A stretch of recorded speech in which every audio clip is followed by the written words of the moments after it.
USS Gerald R. Ford, CVN-78, is not merely a ship moving across the ocean. It is a floating declaration of dominance, a nuclear-powered fortress, and a reminder that control of the sea still decides the fate of nations.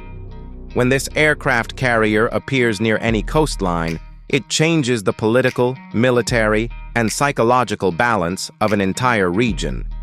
This is not symbolism. This is reality shaped in steel, technology, and raw power. Built as the lead ship of the Gerald R. Ford class, this carrier represents the biggest leap in naval warfare since the introduction of nuclear propulsion. Everything about it was designed to go beyond intimidation and into absolute control. With a displacement of over 100,000 tons and a length exceeding 1,100 feet, the ship is larger than most skyscrapers laid on their side. Standing on its flight deck feels less like being aboard a vessel and more like standing on a mobile island designed for war. At the heart of the USS Gerald R. Ford are two nuclear reactors that give it near unlimited endurance. Unlike conventional warships, it does not rely on fuel tankers to stay operational. It can sail across the world's oceans for more than 2 decades without refueling its reactors. This gives it unmatched strategic freedom. It can arrive early, stay longer, and leave only when its mission is complete. In warfare, endurance is power, and this carrier has more endurance than any enemy can realistically counter. The flight deck is where the true threat begins. This is not just a place where jets take off and land.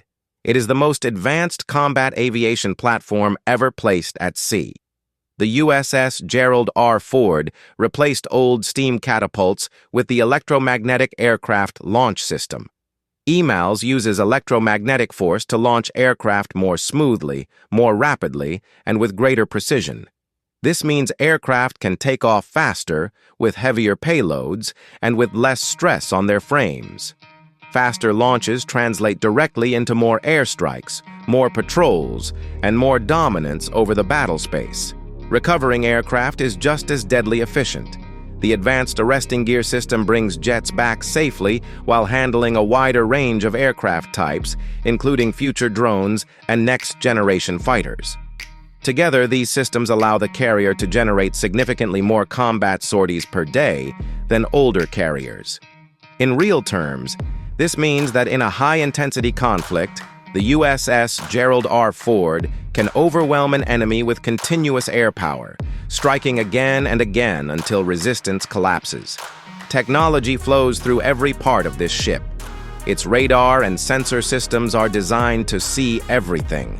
The AN/SPY-3 radar and supporting sensors track hundreds of targets at once, from sea-skimming missiles to high-altitude aircraft. The carrier acts as a command center, not just for its own aircraft, but for an entire strike group operating around it. Information is processed, filtered, and delivered to commanders in real time, turning chaos into control. Automation is another silent weapon. Compared to older carriers, the USS Gerald R. Ford requires thousands fewer sailors to operate. This is not about reducing manpower for convenience. It is about efficiency, speed, and sustainability. Fewer crew members mean lower long-term costs, faster maintenance cycles, and more focus on combat operations. The ship was built for decades of service, not just a single generation of warfare. The air wing carried aboard this ship is what turns it into a floating air force. More than 75 aircraft operate from its deck, creating dominance far beyond the horizon. F-35C Lightning. 2 stealth fighters bring invisible strike capability, able to penetrate advanced air defenses and destroy high-value targets before the enemy even detects them. F/A, 18E, and F Super Hornets deliver heavy firepower, carrying precision weapons for air-to-air and air-to-ground missions. E-2D Hawkeye aircraft control the sky, coordinating battles and extending the carrier's awareness hundreds of miles in every direction. Helicopters patrol for submarines, transport personnel, and recover pilots in combat scenarios. This combination allows the USS Gerald R. Ford to strike deep inland targets without ever entering enemy territory. It does not need permission. It does not need bases. It brings its own airfields, command centers, and logistics with it. This ability makes it one of the most flexible and dangerous military assets ever created. Defending such a powerful ship requires layers of protection, and the Gerald R. Ford is surrounded by them. Its own defensive systems include advanced missile interceptors, close-in weapon systems, and electronic warfare tools designed to confuse, deceive, and destroy incoming threats. On top of that, it operates as the core of a carrier strike group. Destroyers, cruisers, submarines, and support vessels form a protective shield around it. Attacking this carrier means facing an entire fleet, not a single ship. Submarines hunt silently beneath the waves. Destroyers scan the horizon for missiles and aircraft. Fighters patrol the skies above. Every layer exists to ensure that the carrier remains operational and lethal. No enemy can reach it easily, and very few could reach it at all. Beyond physical power, the USS Gerald R. Ford carries enormous psychological weight. Its presence alone can prevent wars.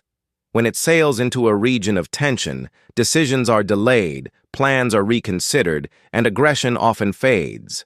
Allies feel secure. Enemies understand the consequences of escalation.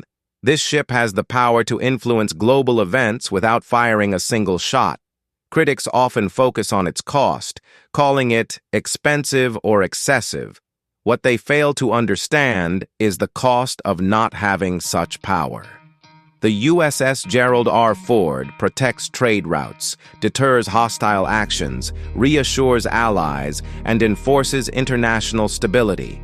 Its value is measured not just in battles fought, but in wars that never happen. This carrier was designed for the future. Hypersonic missiles, drone warfare, cyber threats, and space-based surveillance are all realities of modern conflict. The Gerald R. Ford was built with the flexibility to adapt, upgrade, and evolve as these threats grow. It is not frozen in time. It is a living platform designed to dominate for the next half-century. When it sails, it leads. Other ships do not accompany it by choice. They orbit it by necessity. It is the center of gravity for naval power. Everything else exists to support, protect, and amplify its reach. The ocean around it becomes controlled space, monitored and enforced by overwhelming force. There are warships that fight battles, and there are warships that shape history. USS Gerald R. Ford belongs to the second category. It represents the peak of naval engineering, the height of military ambition, and the reality that control of the seas remains one of the most decisive factors in global power. It does not need to prove itself in constant combat. Its existence alone is proof. Its shadow stretches far beyond the water beneath it, touching diplomacy, strategy, and global security. When this carrier appears on the horizon, the message is clear and undeniable. The ocean is no longer neutral, the balance has shifted, and the power now belongs to the one who controls the sea.